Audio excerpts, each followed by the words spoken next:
Março de 1971 foi a grande virada de chave na carreira dos Jethro Tull. Exatamente, eu estou falando desse álbum aqui, ó, Aqualung, o álbum mais vendido dos Jethro Tull. O álbum vendeu mais de 7 milhões de cópias ao redor do mundo. É o que a gente vai ver hoje aqui no canal. Roda a vinheta. Aqualung, o álbum mais famoso dos Jethro Tull. Um álbum que muita gente considera como conceitual, mas o próprio vocalista flautista Ian Anderson fala que não tem nada de conceitual, né? É um álbum que, se você escutar e ler as suas letras, você vai ver que há certa ali uma distinção entre Deus e religião, fé e religião, né? Mas o próprio Ian Anderson fala que isso aí foi coincidência, né? Bom, é um álbum fantástico. Ele foi gravado durante toda a turnê do álbum Benefit, né? Para quem não sabe, o álbum Benefit, quando saiu em abril de 1970, eles já começaram a compor e a gravar as músicas que entrariam nesse álbum Aqualung, né? E essas gravações foram até fevereiro de 71 e em março o álbum foi lançado. Esse álbum também ele começou com uma mudança na formação da banda, né? A banda anteriormente tinha o baixista Glenn Cornick, que durante as gravações do álbum saiu da banda, sendo substituído pelo amigo de infância Jeffrey Raymond Hammond, né? O engraçado, uma curiosidade aqui antes da gente continuar, é que Jeffrey Hammond resolveu adotar o nome Raymond Hammond porque tanto seu pai quanto a sua mãe tinham o mesmo sobrenome. Então ele resolveu fazer uma piada e decidiu colocar Raymond Hammond no sobrenome, né? Bom, mas voltando em questão, é um álbum que apresenta esse novo baixista, é um álbum também que apresenta como pela primeira vez o tecladista John Ivan como membro permanente da banda. E mais para frente, depois que o álbum foi lançado, um mês e meio depois do álbum ter sido lançado, o baterista Clive Bunker teve que sair da banda porque ele queria dedicar todo o seu tempo para a sua então nova esposa, né? E como a banda estava sempre em turnê, não tinha como ele poder ter tempo para se dedicar à sua esposa, ele decidiu sair da banda, né? Foi até uma aposentadoria meio que momentânea, vamos dizer assim, né? Que depois, mais para frente, ele começou a fazer outros trabalhos para outros artistas, né? E que entrou também na banda, logo após a saída do Clive, entrou o baterista Barrymore Barlow, né? Para quem não sabe, tanto John Ivan quanto Barrymore Barlow e o baixista Jeffrey Raymond Hammond eram amigos desde a infância do vocalista Ian Anderson, né? Então, naquela época de escola, né, eles já tinham formado a sua primeira banda e tudo mais, né? E ficou aquele clima de amizade, né?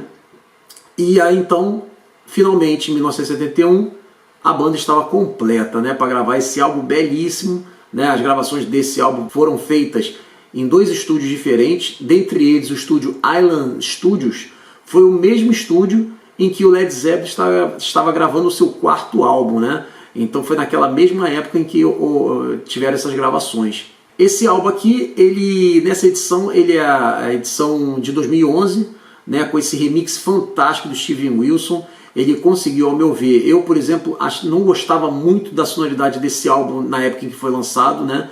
As primeiras edições que foram lançadas, né? Até mesmo as primeiras remasterizações que apareceram, era tudo muito embolado, um som meio sem brilho, e o Steven Wilson conseguiu fazer com que o álbum soasse fantástico, uma mixagem assim perfeita.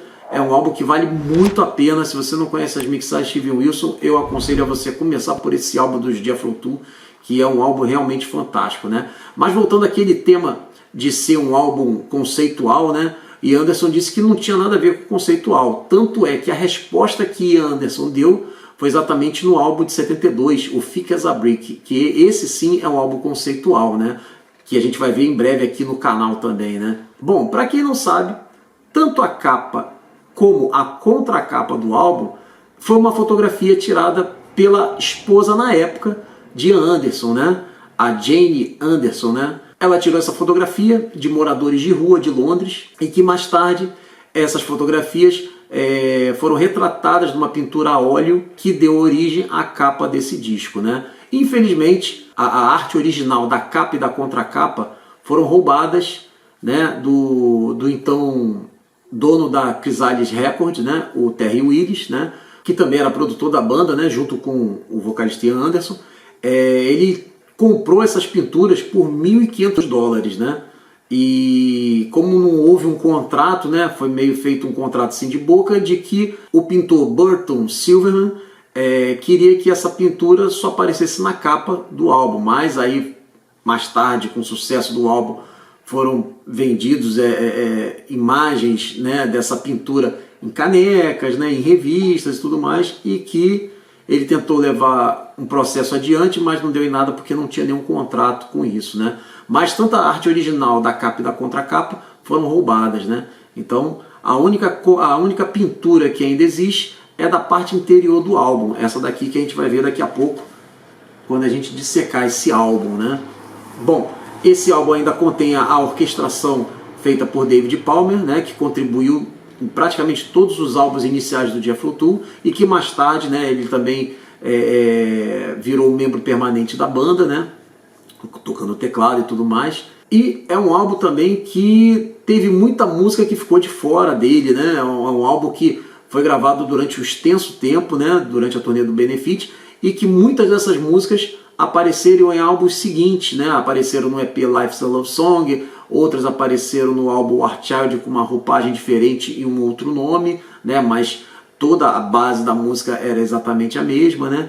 Então é um álbum que vale muito a pena se você não conhece, e a gente vai ver agora ele por dentro aqui no canal. Bora!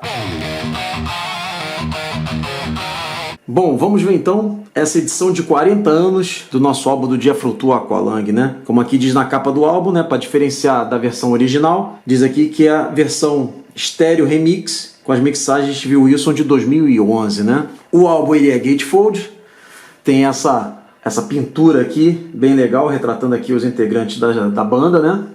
Nesse primeiro envelope nós temos o vinil, que é um vinil transparente, como vocês podem ver, né? Onde no lado 1 nós temos Aqualung, Cross-Eyed Mary, Cheap Day Return, Mother Goose, Wandering Aloud e Up to Me. E no lado 2 nós temos as faixas My God, Hymn 43, Slipstream, Locomotive Breath e Wind Up.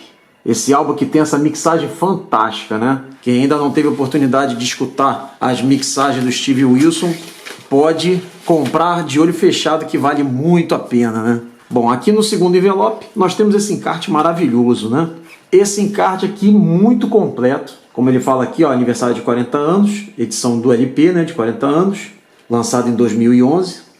Abrindo aqui, nós temos aqui muitos comentários de todos os integrantes da banda, né, dos produtores também, falando sobre o álbum, né. Nós temos aqui logo de cara aqui uma foto do Ian Anderson, aqui da Melody Maker de 1970. Nós temos aqui a capa do álbum, né? E aqui já começam os comentários. Depois, se vocês quiserem ver no Instagram, canal do Montana, vão estar várias dessas fotos e vários desses comentários aqui que eu irei postar em breve lá. Nós temos aqui o anúncio do álbum, quando ele foi lançado, pela Chrysalis Records. Nós temos já aqui uma foto da banda, né, já com a nova formação, com a entrada do Jeffrey Raymond no baixo, né? Aqui nós temos Ian Anderson, aqui nós temos Martin Barry, John Ivan e o Clive Bunker. Aqui nós temos várias fotografias deles no terraço do hotel, continuando aqui com vários comentários sobre a gravação do álbum, sobre o que estava se passando naquela época, né? Entre os anos 70 e 71. Aqui outra foto deles no terraço do hotel. Foto essa feita em janeiro de 71, né? Aqui está outra foto deles colorida. Aqui nós temos uma foto do Jeffrey Raymond jantando. Outra foto deles no terraço. Aqui nós temos aqui falando já sobre essa nova mixagem do Steve Wilson, né? Como aqui diz, ó, Linear Notes, entrevista by Don Lawson, artigo inicial originalmente escrito para Classic Rock Presents Prog de março de 2011, né? Onde Steve Wilson fala sobre essa mixagem que ele fez, né? Essa nova mixagem estérea e em áudio 5.1. Aqui nós temos a foto da banda, com a formação que gravou esse álbum, né? E aqui nós temos as letras das músicas, né? As músicas do lado A, do vinil, e aqui nós temos as músicas do lado B, né? Eles falam até que o lado A é o lado Aqualung e o lado B é o lado My God, né? Aqui nós temos a gravação do Aqualung, né? Que é uma pergunta e respostas que foram feitas para John Burns, que foi o engenheiro de som desse álbum. né? Aqui está a foto dele, em 1971. Aqui nós temos uma coisa bem legal, que é a capa das fitas master, né? Aqui nós temos uma foto do Martin Barry. E aqui o que é interessante são as memórias do Jethro Tull, né? Todas as pessoas que participaram na gravação do álbum, ou antes ou depois do álbum, dão as suas contribuições aqui, né? Então nós temos aqui as memórias de Martin Barry, as memórias de Clive Bunker, o baterista que gravou esse álbum, mas que durante a turnê foi substituído, né? Saiu da banda. O baixista Jeffrey Raymond, que tinha acabado de entrar na banda. John Evan, que era o tecladista da banda. Aqui nós ainda temos o depoimento de David Palmer, que era como se fosse o sexto elemento da banda, né? Ele contribuía com o Jethro Tull desde o primeiro álbum, mas ele nunca foi tido como membro da banda, né? Só mais tarde que ele foi integrado à banda, né? E teve seus nomes nos créditos. Aqui o Glenn Cornick. O Glenn Cornick é o baixista que chegou a fazer algumas demos para esse álbum, mas que saiu durante as gravações. Foi substituído pelo Jeffrey Raymond. E aqui o Barry Barlow, né? O Barry Barlow, que foi o baterista que substituiu o Clive Bunker durante a turnê. Ele que começou o seu primeiro show em junho de 71, né? E o Terry Willis, que é o empresário da banda, né? Também tem os comentários deles. E o Billy Rich também. Aqui também temos as fotos preto e branca da banda, né? Aqui nós temos aqui a foto do Steve Wilson, onde ele fala como foi feita essas novas mixagens, né? Nós temos aqui algumas fotografias da mixagem que ele fez, né? E o que é interessante é essa cronologia de gravação, né? O que mostra a cronologia de gravação? Mostra que a banda chegou a fazer algumas gravações com a formação anterior. Anderson, Barry, Cornick, Bunker e Evan. Quer dizer, o baixista Glenn Cornick chegou a gravar a primeira versão de My God, Just Trying to Be e Wandering Aloud, Wandering Again. Lembrando que essa Wandering Again é uma faixa que aparece no álbum seguinte, né? Aquela coletânea Living the Past, né? Bom, isso tudo foi feito de abril a junho de 1970, né? E com a formação nova, né? Com a substituição de Glenn Cornick por Jeffrey Raymond, as gravações começaram em dezembro de 70, indo até fevereiro de 71. Então nós temos várias faixas desse álbum e algumas aqui que até então não entraram no álbum, né? Como por exemplo, Lick Your Finger Clean, né? Temos outra aqui também que nós podemos citar, ó, Up the Pool, que mais tarde entrou naquele EP Life is a Love Song, né?